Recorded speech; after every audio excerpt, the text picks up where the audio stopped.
오늘 제목이 온 천하에 기억될 일입니다. 13절에 보니까 내가 진실로 너에게 이르노니 온 천하에 어디서든지 이 복음이 전파되는 곳에서는 이 여자가 행한 일도 말하여 그를 기억하리라 말씀합니다. 예수님께서 여인을 향하여 하신 축복이 베드로의 신앙 고백 이후에 주신 축복에 버금갈 만한 축복이었습니다. 저와 여러분들이 이 축복의 주인공들 되시기를 기도합니다. 아멘. 저와 여러분들이 이 축복의 주인공들입니다. 우리가요 현장에 나가보면 많은 일들이 일어나고 있습니다. 저와 여러분들 현장에 수많은 일들이 일어나고 있잖아요. 많은 만남들이 있고 많은 일들이 일어나고 그 속에서는요 가치 있는 것들이 있고 또 우리가 보기에 가치 없는 것들도 있습니다. 그런데 우리가 그 속에서 진짜 가치 있는 것을 제대로 볼 줄 아는 눈이 있어야 하나님의 응답을 제대로 받을 수 있습니다. 우리가 알다시피 아브라함의 조카 롯은 언약을 모르는 사람입니다. 그냥 아브라함과 함께 나왔을 뿐이에요. 갈대아 우르 우상 숭배하던 땅에서 그 멸망과 재앙의 땅에서 하나님이 아브라함에게 그 갈대아 우르 땅을 떠나라 할 때 아브라함과 그냥 함께 나온 사람이에요. 아브라함이 데리고 나온 사람이죠. 이 사람은 언약이 없어요. 그래서 이 사람의 생각과 삶은 오직 의식주예요. 먹고 사는 것에 모든 관심과 생각이 있는 사람이란 말이에요. 물론 아브라함에게도 그런 면이 없지 않아 있었단 말이에요. 어떻게 먹고 살아야 될지. 고향과 친척과 아버지를 다 떠나 나왔는데 자기의 모든 먹고 사는 배경과 삶이 그리고 미래가 있었던 땅이거든요. 그 땅을 떠나왔단 말이에요. 그러니 두려울 수밖에 없어요. 물론 말씀을 따라 나왔지만 아무것도 없단 말이에요. 내가 어디에서 거쳐야 될지, 내가 앞으로 이 땅을 떠나 다른 땅으로 가면 무슨 일이 일어날지 아무도 알 수 없단 말이에요. 그 시대에 그렇단 말이에요. 그런데 그 아브라함이 나왔단 말이에요. 그 속에서 아브라함도 같은 염려를 가지고 있었어요. 의식주 문제에 대한. 그래서 흉년이 들 때에 애굽으로 나가고 또 어려운 일이 올 때마다 올 때는 어떻게 해요? 아내를 팔아버리고 이런 일도 있었단 말이에요. 우리가 알다시피 아브라함에게도 그런 부분이 있어요. 그런데 적어도요 아브라함은 자신에게 일어나는 문제와 갈등 속에서 하나님이 나에게 원하시는 것이 무엇인지 그걸 고민하면서 그 갈등 속에서 그 하나님의 뜻을 알기 위해서 늘 기도했던 사람이에요. 몸부림쳤단 말이에요. 똑같아요. 언약 있는 사람 문제 없습니까? 아니에요. 언약 있는 사람은 문제 없고 언약 없는 사람은 문제 오고 그렇지 않습니다. 똑같은 문제 속에 살아가요. 똑같은 환경 속에 살아가요. 똑같이 밥 먹고 똑같이 만남 속에 세상에서 살아간단 말이에요. 그런데 아브라함의 삶은요 갈등과 문제가 있었지만 물론 실수도 있었고 그 속에서 진짜 하나님의 뜻이 뭐냐 이거예요. 나를 향한 하나님의 진짜 뜻이 뭐냐 이것 때문에 알기 위하여 기도하면서 발버둥 친 거죠. 몸부림 친 거죠. 이 작은 생각들이요 아브라함과 롯의 선택과 미래의 결과를 다르게 만든 것입니다. 이 작은 고민, 이 작은 선택이요 아브라함의 미래에 어떻게 해요? 열국의 아비라는 엄청난 축복을 받게 된 겁니다. 이 작은 선택이요 롯에는 어떻게 해요? 소돔과 땅, 눈에 보이는 의식주가 풍성한 소돔과 고모라 땅을 선택했지만 결국은 그곳에서 어떻게 망하게 된 거예요. 작은 것이지만 이 작은 것이 미래를 좌우했단 말이에요. 여러분들이 아시는 대로요 요셉과 형들은 똑같은 아버지 밑에서 똑같은 집에서 똑같이 밥 먹고 살았어요. 그런데 이들의 차이는 하나밖에 없어요. 이들의 차이는 하나가 있어요. 형들은 늘 먹고 사는 것을 생각합니다. 그런데 어린 요셉은 달라요. 비록 나이는 어리지만 그 요셉의 생각은 형들과 달랐단 말이에요. 하나님께서 원하시는 세계복음화 그게 무엇인가를 늘 생각했어요. 아버지에게 요셉과 함께 형들과 똑같은 언약을 분명히 전달받았단 말이에요. 그런데 형들의 관심은 언약이 아니었어요. 먹고 사는 것이었다니까요. 근데 요셉의 관심은 어디에 있었냐? 관심이 있다고 해서 다른 것 안 하는 게 아니잖아요. 우선순위란 말이에요. 요셉의 우선순위와 관심은 어디에 있었느냐? 언약에 있었어요. 하나님이 왜 내게 이 언약을 주셨을까? 하나님은 이 언약을 우리에게 주심으로 행하실 일이 무엇일까? 하나님이 원하신 것이 무엇인가를 늘 기도하면서 생각했단 말이에요. 창세기 37장 1절에서 11절 하나님이 두 번의 꿈을 요셉에게 보여주셨어요.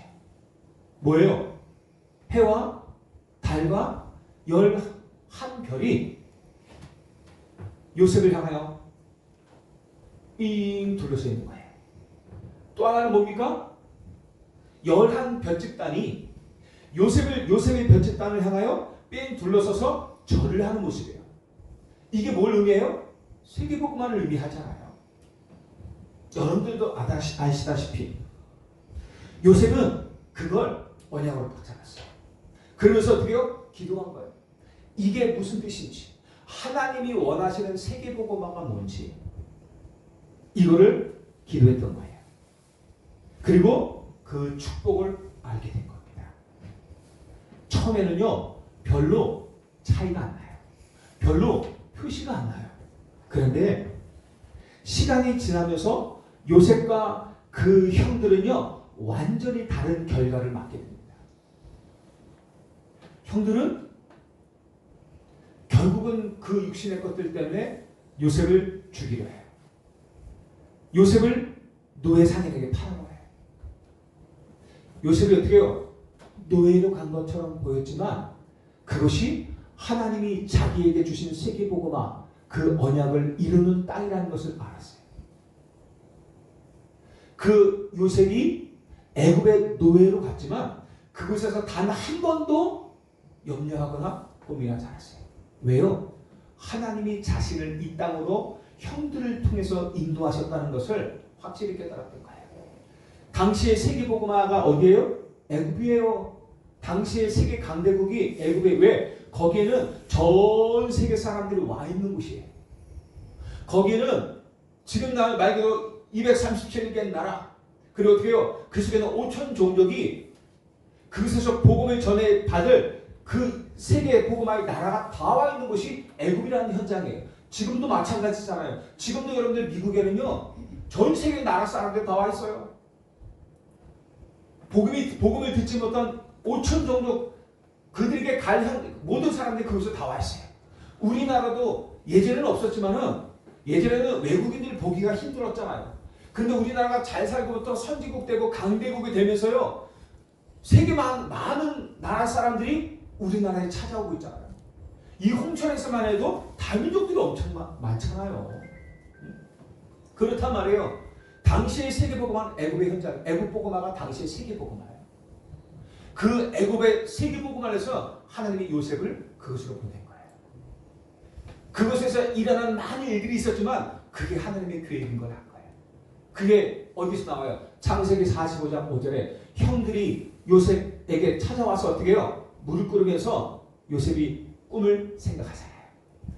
11별집단이 자신을 둘러서 절하는데 성취되어 있잖아요. 나중에 11별과 해와 달, 어머니와 아버지 그 형들이 와서 어떻게 해요? 요셉 앞에 섰잖아요. 요셉이 그들을 다 살렸잖아요. 이 세계복음화의 언약의 증거들.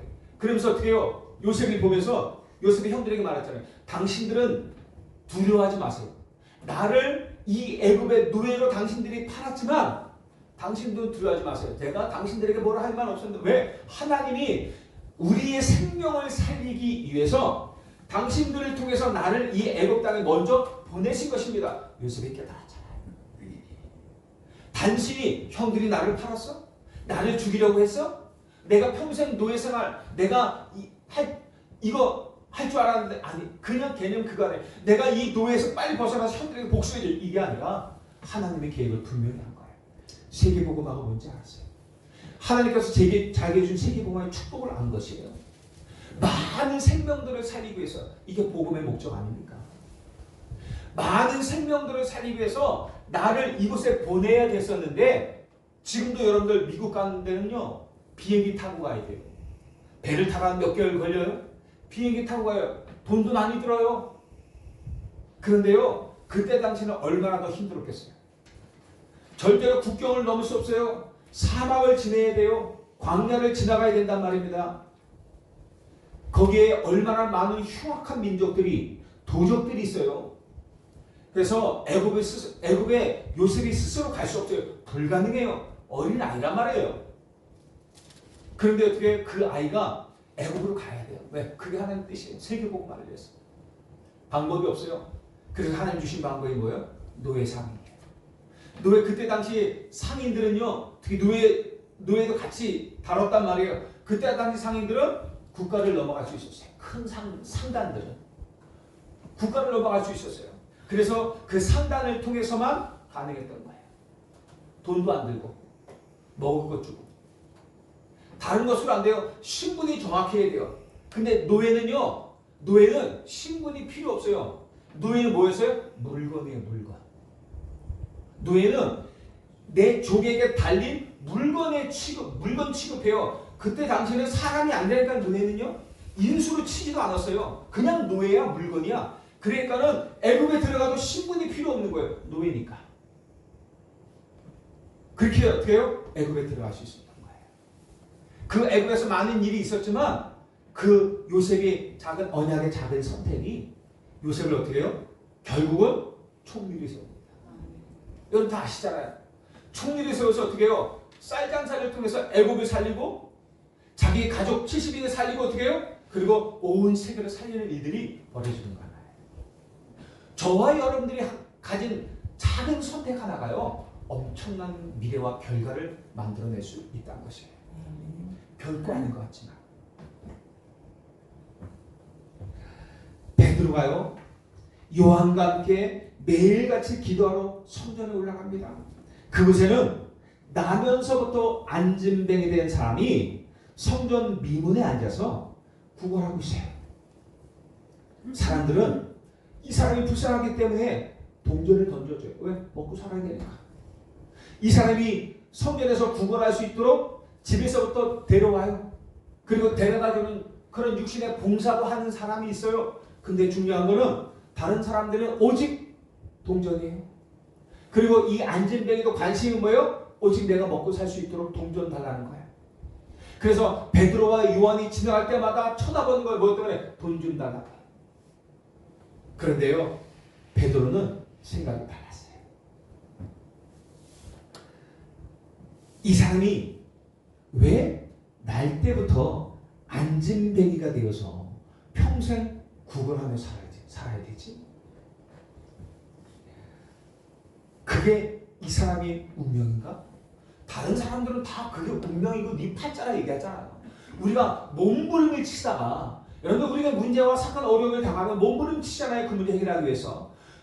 도저히 우리가 해결할 수 없는 문제를 당할 때는 야, 그래 네 팔자인가 보다. 야, 그 운명인가 보다. 그렇게 살아갈 수밖에 없는 네 팔자인가 보다. 그렇잖아요. 많은 사람들이 생각하는 거예요. 몸부림 치다가 안 되면 그렇게 얘기해요.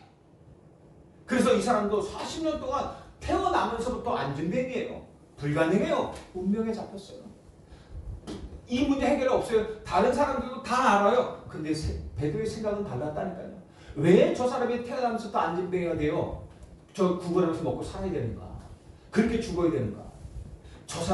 그게 저 사람이 살아야 될 운명인가? 하나님의 뜻은 저 사람에게 어떤 뜻이 있을까? 생각을 한 거죠. 이 사람에게 진짜 필요한 것은 뭘까? 동전일까? 이렇게 늘 생각하고 기도하다가 어떻게 해요? 깨닫게 된 거예요. 이 사람에게 정말 필요한 것은 동전이 아니라 저 안진뱅이의 운명에서 벗어나는 거야. 아멘. 그리고 하나님을 떠나 창세기 3장의 운명에 대해서 마귀의 자녀로 살아가다가 이 땅에서 지옥 백성으로 살아가 결국 죽어 지옥 가야 되는데 왜 저 인생에 태어나면서부터 그 운명에 빠져 죽어야 되냐 이거예요. 저 사람에게 진짜 동전 필요하냐? 동전도 필요하지만 이 사람에게 정말 필요한 것은 그리스도라는 거예요. 이 사람에게 정말 필요한 것은 구원의 비밀이라는 거예요. 오직 그리스도. 우리 길 가다가 그런 사람들 보지 않아요? 그 사람에게 동전이 필요합니까? 가난한 자에게 정말 동전도 필요해요. 돈도 필요해요. 진짜 필요한 게 뭡니까? 그리스도예요. 왜? 영원히 살아야 되니까. 그리고 다른 것들은 그 이후의 것이란 말이에요. 베드로가 이것을 깨달았어요. 하나님의 뜻이 뭐냐는 것을 깨달았어요. 그래서 그 안진뱅이에게 말하는 거예요. 나는 네가 원하는 동전이 없다. 금도 없고 은도 내가 가진 것이 없다. 그러나 나에게 너에게 네가 진짜 필요한 것이 나에게 있다. 나사렛 예수 그리스도. 그 이름으로 지금 일어나 걸으라는 거예요. 아멘. 단순히 육신 문제 해결입니까? 아니에요. 그리스도 이름은 생명의 이름이에요. 그 창세기 3장 문제 사단의 자녀 하나님을 떠나 원죄 가운데 빠져 지옥 갈 그 영혼을 살리는 구원하는 이름이 그리스도란 말이에요. 그 그리스도 이름으로 이 사람이 어떻게 해요? 구원받게 된 거예요. 그리고 이 사람의 운명도 바뀌게 된 거예요. 봐봐. 그리스도를 만나는 순간 안진뱅의 운명이 끝나게 된 거예요. 진짜 만나는 그 순간. 이 사람이 흑암 권세에 잡혀 있어요. 사단에게 잡혀 있어요. 그 사단의 흑암 권세에 잡혀 있는 이 사람의 모든 운명이 완전히 해결된 것이란 말입니다. 오늘 본문에 보니까요. 1절에 예수님께서 이렇게 말씀하세요. 예수께서 이 말씀을 다 마치시고 제자들에게 이르시되 라고 합니다. 무슨 말이죠? 언제예요 이때가? 마태복음 24장 25장에 예수님께서 말씀하셨잖아요. 마지막 때 이 세상에 일어날 일들을 말씀하셨잖아요. 그리고 25장에 어떻게 해요? 마지막 때 교회 안에서 일어날 일들에 대해 말씀하시잖아요. 기름 신랑을 맞이하기 위해서 이 교회가 준비하는데 저와 여러분들은요 신랑을 맞이하는 사람입니다. 예수님의 승천하시고부터 재림하시기 그까지가 신랑을 맞이하는 열처녀의 모습이란 말이에요. 아셨죠? 그래서 어떻게 해요? 지혜로운 5 처녀가 있고 미련한 5 처녀가 있어요. 기름 등을 준비하지 못한. 예수님이 오실 때 기름을 준비하지 못해서 결국 예수님을 맞이하지 못하고 저 바깥 어두운 데에 내어 쫓겨 슬피 울며 이를 가는 5 처녀같이 미련한 자가 있고 구원받지 못한 미련한 자가 있고 그리고 슬기로운 처녀같이 예수님이 오실 때 예수님이 그 혼인잔치에 참여할 수 있는 기름을 준비한 슬기로운 5 처녀가 있다. 근데 세 가지 비유를 드셔 마시자. 이게 다 구원과 관계 있는 것입니다. 그리고 어떻게 해요? 달란트 주십니다. 그리고 염소와 양 얘기도 했잖아요. 염소와 양 얘기하고 달란트 얘기. 교회 안에는 구원받지 못한 복음을 알지 못하고 구원받지 못한 염소 같은 사람입니다. 구원받은 양 같은 사람이 있고 염소 같은 사람이 있어요. 맨날 들이받는 사람이 있어요. 교회는 문제를 일으키고 염소의 특징이 뭔지 아십니까? 염소 영상 보세요. 염소 만나면 서로 지가 이겼는데 머리 받아요. 서로 싸우는 거 아시죠? 아십니까? 염소들은 그래요. 자기 뿔 가지고 맨날 들이받아요. 서로 들이받아요. 그게 염소의 특징이에요. 양도 있어요. 양은요 겸손해요. 양은요 온순해요. 죽는데 죽지도 죽는데 몰라. 한겨울에 그 양들 목장과 한겨울에 그 추운 날에 아침에 가면 양이 몇 마리씩 죽어 있대잖아요. 보지는 못했어요. 죽어 있대잖아요. 왜? 양들이 너무 착해가지고 추우니까 양들이 서로 밀착하는 거예요. 근데 한두 마리는 괜찮은데 그게 수십 마리 수백 마리 되잖아요. 그러니까 서로 밀착하다가 이게 나중에 밑에 깔려서 숨을 못 쉬어서 죽는 거예요. 근데도 가만히 있는 거예요. 그 양들이에요. 그래서 이 목동들이 어떻게 하면 좋을까 싶어서 생각해낸 게 어떻게 해요? 양을 몇 마리 집어넣는 거예요. 염소를 몇 마리 집어넣는 거예요. 이 염소가 밤새도록 양들을 들이받는 거야. 함께 있는 걸 못 참고 들이받는. 그러니까 양들이 막 움직이는 거야. 막 붙어있지부터. 그래서 아침에 보면 다 살아있대요. 양들의 특징이요. 하나님이 왜 교회에 염소들 두신지 아십니까? 살아남으라고. 살라고요. 양들 염소도 염소 역할을 합니다. 마지막 때는 교회 안에 이런 복음 없는 구원받지 못한 염소가 있어요. 그래서 교회 문제를 일으키고 맨날 들이받고 갈등 일으키고 문제 일으키고 합니다. 양들도 하지만. 근데 문제는 뭐냐면 그것 때문에 양들이 다 죽는 게 아니에요. 그것 때문에 양들이 정신 차리는 거예요. 깨게 되는 거예요. 양들이 그것 때문에 오히려 살게 되는 일들이 벌어지는 것입니다. 그렇죠? 그리고 마지막 때는 달란트 묻어든 자들이 나오잖아요. 5달란트, 2달란트, 1달란트 받은 자가 있는데 되는 대로 숫자 중요하지 않습니다. 이런 숫자 생각하지 마세요. 누구는 5달란트 받고 누구는 2달란트 받고 숫자 아닙니다. 사명이에요. 복음전도의 사명입니다. 마지막 때 우리 교회에 주신 복음전도의 사명을 주셨단 말이에요. 우리 구원받은 자에게 주신 복음전도의 사명이 있어요. 저와 여러분들은 하나님의 자녀입니다. 아브라함을 부르실 때 모든 민족이 너로 말미암아 복을 받을 것이다 라고 말씀하신 것처럼 우리가 하나님의 자녀로 부름받은 그 순간부터 내가 하나님의 자녀의 축복을 받지만 나로 말미암아 우리 가정과 가문과 후대가 그리고 전 세계가 복을 받게 되어지는 축복을 가진 것입니다. 그 복음 전파의 사명을 우리 교회에 주셨단 말이에요. 달란트대로. 어떤 교회는 큰 교회도 있고 작은 교회도 있고 그래요. 달란트예요. 우리가 보기에 큰 그릇을 가진 그렇게 보여진 교회 목사도 있고 저처럼 또 작은 그릇을 좀 가지고 있는 것 같은 이런 목사도 있어요. 같은 일에서요. 작은 그릇을 가졌다 그러지 않았어요? 나중에 큰 그릇이 또 바뀔 수가 있어요. 아직은 몰라요. 우리 교회가. 아셨죠? 그런데요. 중요한 건 뭐냐면 땅에 묻어두고 있느냐 그것을 장사해서 복음 증거 사명을 감당하고 있는 거예요. 마지막 때 교회가 교회 역할을 못하면 자기도 죽고 다 죽는 거예요. 이거 보십시오. 교회의 복음이 희미해지니까 흑암과 사단을 이게 복음이 희미해지니까 지금 영적으로 어둡고 캄캄함이 가득 세상에 가득 찼잖아요. 온 세상에 불법이 가득해요. 예? 불법이 가득해요. 너무 심각할 정도로 우리나라만 그렇습니까? 아닙니다. 전 세계가 그래요. 불법이 합법화되는 시대예요. 왜? 너무 많다 보니까. 힘 가진 자들이 불법을 행하니까요. 그게 법이 돼요. 법을 가지고도요. 그 힘 가진 자들을 옳지 할 수 없어요. 왜? 법을 가지고 있는 사람들이니까. 보시잖아요, 여러분들. 애굽의 노예비 그랬다니까요. 이스라엘 백성들이 요셉 때는 귀빈으로 대접을 받았어요. 그런데 언약을 잃어버리고 복음을 놓치니까 나중에 애굽 왕이 새로운 왕이 세워졌는데 그 왕이 이스라엘 백성들 귀빈 대접을 받던 이스라엘 백성들을 한순간 어떻게 노예로 만들어버려요. 아무 말 못해요. 그게 법이에요. 법이 정해지니까 어쩔 수 없이 노예가 되는 거예요. 여러분들 악법도요. 법으로 정해지면은 그 권력자들 위해서 법으로 정해지면은 지켜야 돼요. 그래서 마지막 때는 복음 전하지 못한 시대가 오는 거예요. 복음을 지키는 게 순교라는 그런 정도로 그런 시대가 오는 거예요. 불법을 지금도 막 행하는데도 불구하고 어떻게 할 수 없는 그런 시대가 온 거예요. 그래서 정사와 우리 시름은 혈과육이 아니라 정사와 권세와 이 어둠의 세상 주관인 자들과 하늘에 있는 악의 영들을 대함이라 말하고 있잖아요. 그것을 누가 했어요? 사탄이 역사하니까. 권세자들을 정사를 이걸 장악하니까 사단에 장악하니까 어떻게 해요? 악을 행하는 거예요.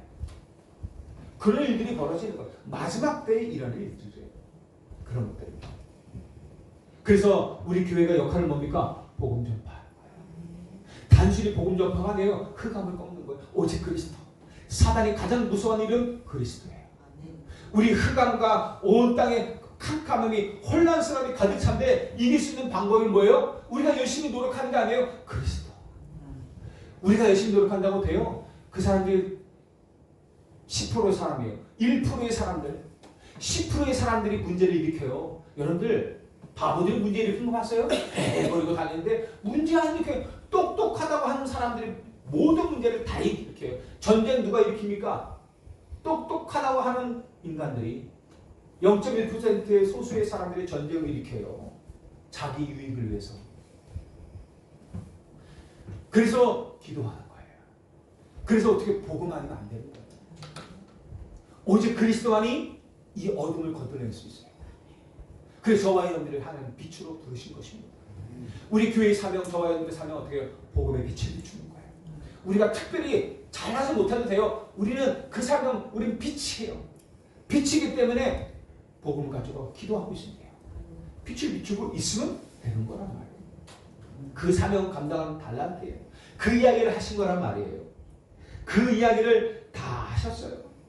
그리고 어떻게 해요? 2절에 너희 아는 바와 같이 이틀이 지나면 6월절이라 인자가 십자가에 못 박히기 위하여 팔리우리라 말씀하시면서 제자들에게 예수님 자신이 그리스도의 일을 위하여, 그리스도의 일이 뭐예요?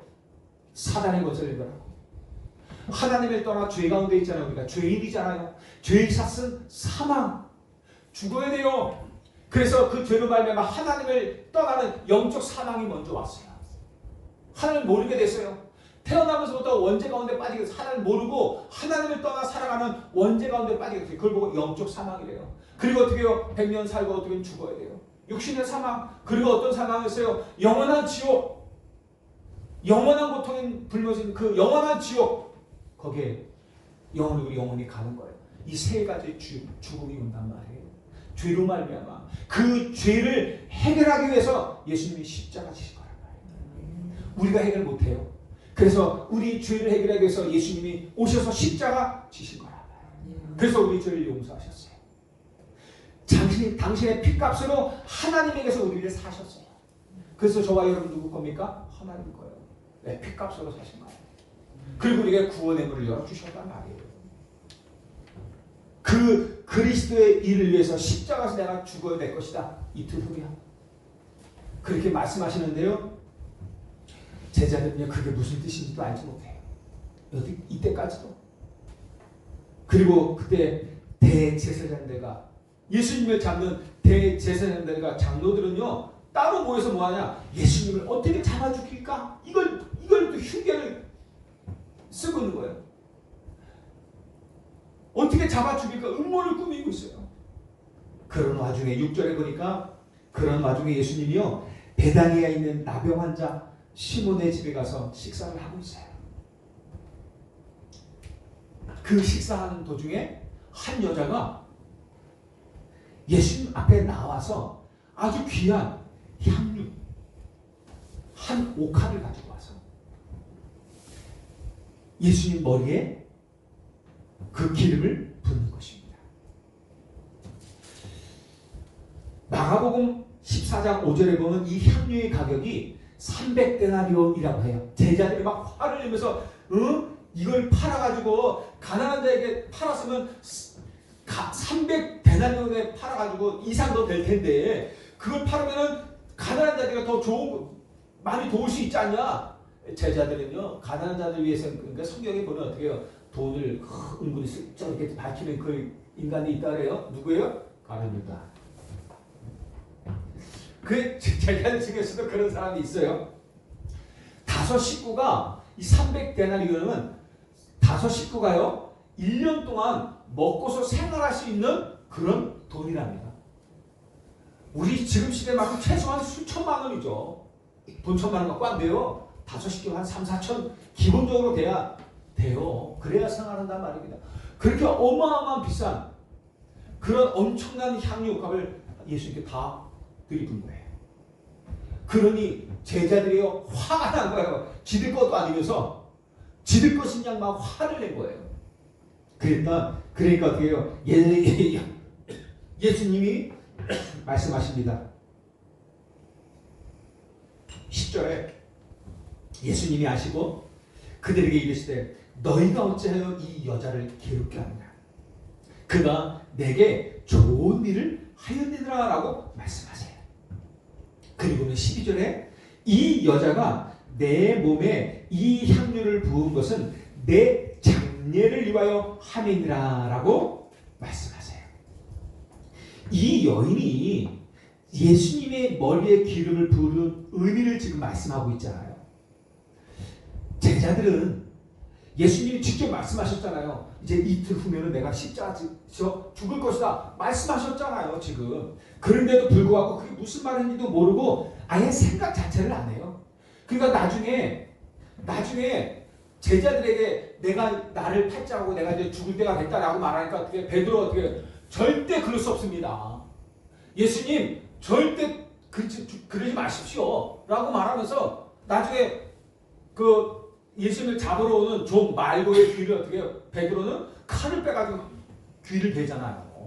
예? 그럴 정도로 이게 예수님이 그렇게 말씀하셨는데도 불구하고 3년 동안 함께 다니면서 가르치시고 깨닫게 하시고 왜 내가 그리스도고 그리스도로 왜 왔는지 말씀하셨는데도 불구하고 몰라요.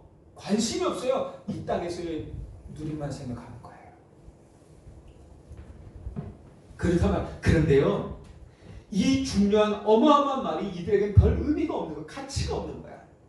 그런데 이 여자는 그 비싼 향유를 예수님의 머리에 부을 정도로 알고 있었다는 얘기죠. 뭔가는 알고 있었다는 얘기예요. 이 예수님이 그 여자는 머리에 기름 부은 것을 나의 장례를 준비하기 위함이다 라고 할 정도로 이 여자가 알고 있었어요. 우리는 오늘 분명히 하나님의 뜻을 알고 예배 드려야 합니다. 2025년 우리 교회를 향한 하나님의 뜻이 뭐겠습니까? 이사야 60장 22절에 작은 자가 천을 이루고 약한 자가 강국을 이루는 응답을 받는 교회와 성도, 그게 우리 교회를 향한, 저와 여러분들을 향한 하나님의 계획입니다. 그래서 뭐 하라는 얘기입니까? 빛을 발하라는 거예요. 진짜로 어떻게 빛을 발하라는 거예요. 무조건 작은 자가 천을 이루고 약한 자가 강국을 이루는 교회가 될 것이다, 이게 아니라 그렇게 하나님, 그게 하나님 계획이니까 그게 뭔 뜻이에요? 이 캄캄하고 어두운 세상에 만민에게 다 캄캄을 가리고 혼란한 이 시대에, 빛이 없는 시대에 어떻게 해요? 빛을 비추라는 거예요. 내가 있는 곳에서 생명을 살리고 치유와 재앙을 막을 빛을 비추라는 거예요. 여러분들, 그리스도는 빛입니다. 진짜 그리스도를 깨닫고 기도하면 생명이 살아나요. 그죠? 하나님 만나는 길 누굽니까? 오직 그리스도. 영접하는 자 곧 그 이름을 믿는 자들에게는 하나님의 자녀가 되는 권세를 주셨으니 그리스도. 그 그리스도가 저와 여러분들의 생명입니다. 그리스도를 만나는 모든 자들이 생명을 얻게 되는 거예요. 영원한 저주와 재앙과 지옥과는 운명에서 완전히 바뀌는 거예요. 사단의 권세에서 완전히 해방되는 거예요. 그 그리스도 진짜 만나고 믿으면, 하나님 자녀 되면, 기도하면 여러분들 진정한 치유가 일어나기 시작합니다. 영적 문제, 정신 문제, 육신 문제, 후대 문제, 내세 문제 다 하나씩 치우기 시작합니다. 연약합니까? 기도하세요. 진짜 그리스도가 모든 문제 해결자 맞습니까? 그러면 기도하세요. 여러분들 연약한데 붙잡고 놓고요, 오늘부터 기도해 보시기 바랍니다. 하루 10번씩 기도하세요. 10번이 뭡니까? 틈만 나면 기도하세요. 하나님, 나의 연약한 부분에 치유에 능하신 손을 얹어주시옵소서. 전능하신 주님의 그 능하신 손을 얹어주시고 나를 치유해 주옵소서. 세상은 불가능하고 의학도 불가능하고 그 어떤 방법도 불가능하지만 하나님은 나의 영혼과 마음과 생각과 육신을 창조하신 분이에요. 그 전능하신 하나님이 역사하시면 이 몸도 해결받을 수 있습니다. 하나님은 그 능하신 손을 들어 나를 치유하옵소서. 회복해 주시옵소서. 기도해 보세요. 그러면 치유됩니까? 그건 하나님의 뜻에 달렸죠. 그러나 하나님은 하실 수 있어요. 전능하신 분이에요. 해보셔요. 연약함이 있다. 그 연약함을 놓고 기도해 보세요. 문제 있다. 문제 진짜 그리스도 깨닫고 그 문제를 놓고 선포해 보세요. 그 문제 속에 하나님 주시는 응답이 보일 겁니다. 갈등합니까? 여러분들 그 갈등 속에 나를 향한 하나님 엄청난 축복이 있어요. 갱신하는 겁니다. 더 큰 축복이에요. 위기 만났습니까? 위기 속에 있는 요셉은 어마어마한 축복을 받았어요. 위기가 아니라 기회라는 거예요.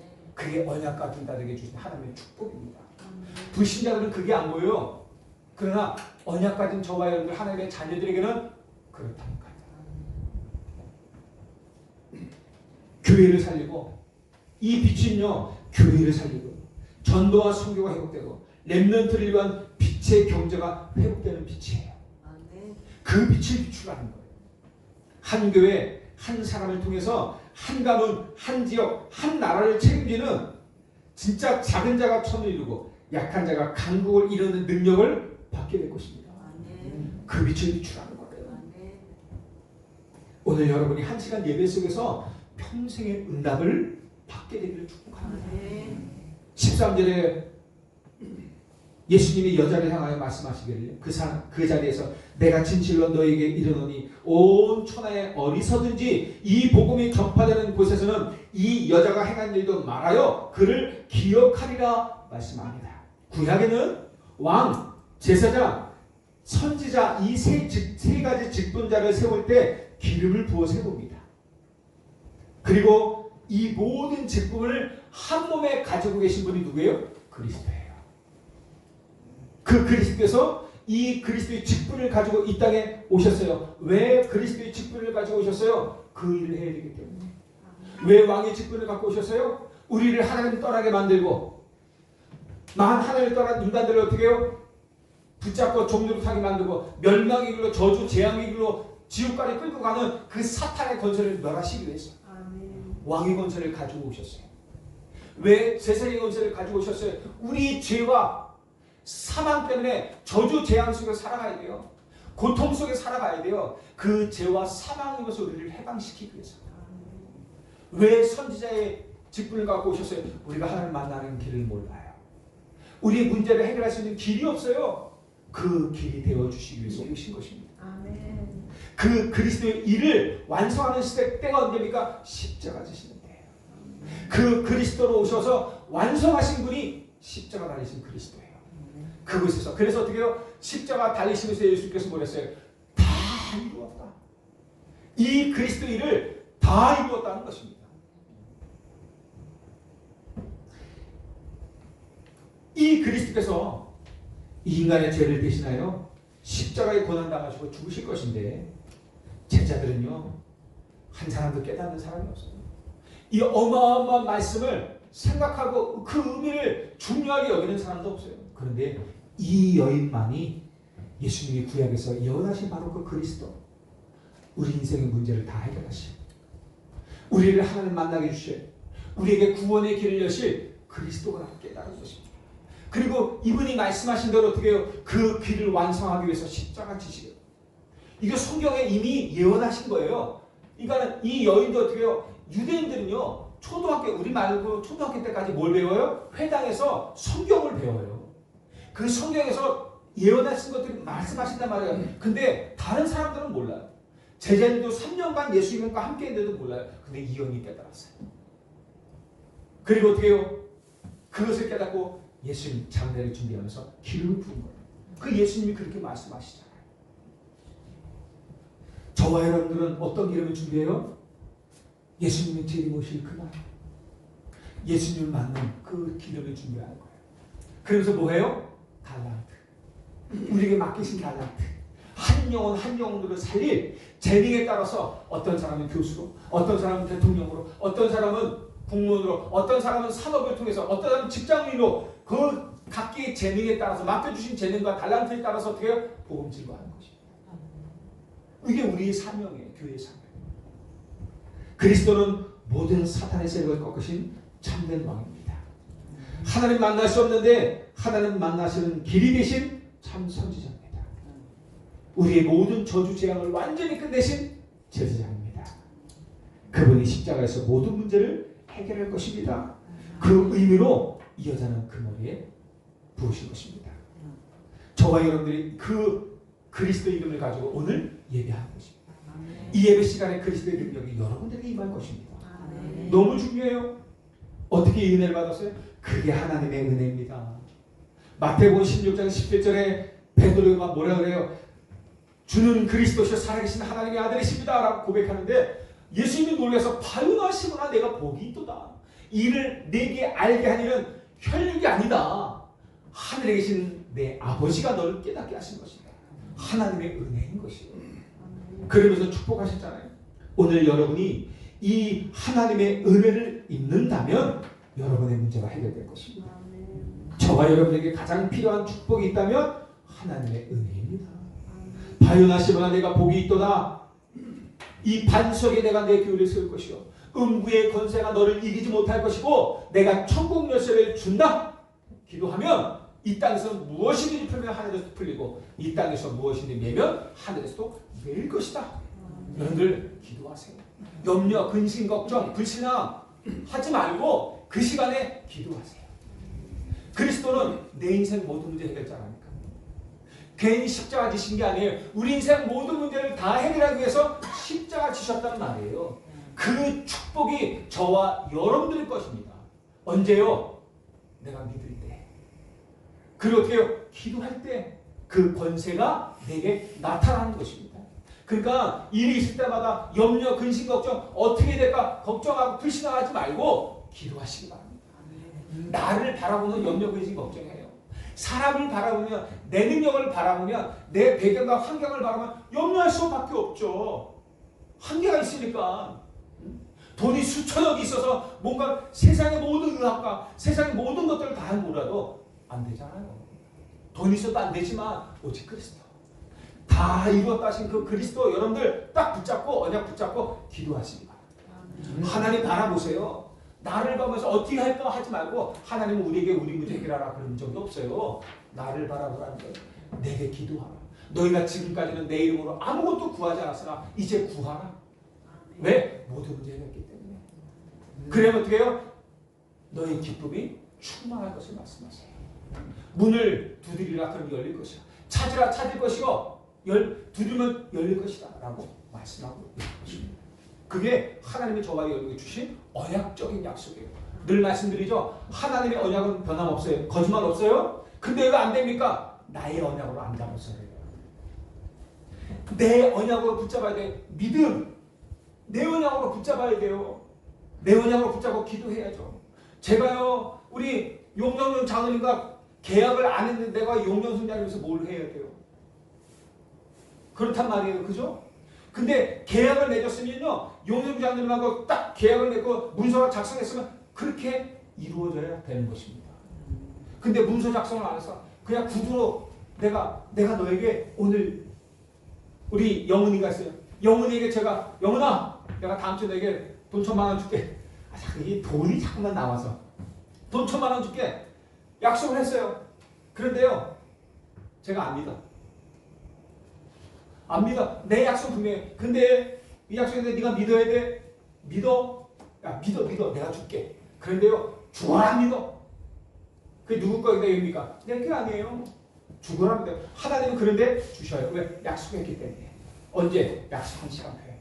나는 안 믿어도. 근데 문제는 뭐냐면 그 내게 주실 때까지 어떻게 나는 늘 염려 속에 빠져 사는 거예요. 그 돈 1,000만 원이면 다 해결돼요. 그런데 어떻게 해요? 내 문제가 해결돼. 근데 분명히 약속했는데 불구하고 그 하나님의 약속이 성취되는 그 순간까지 늘 염려, 근심, 걱정, 불신앙에 사로잡혀서 줄똥살똥하게 되는 거예요. 근데 하나님 약속이기 때문에 주신 중입니다.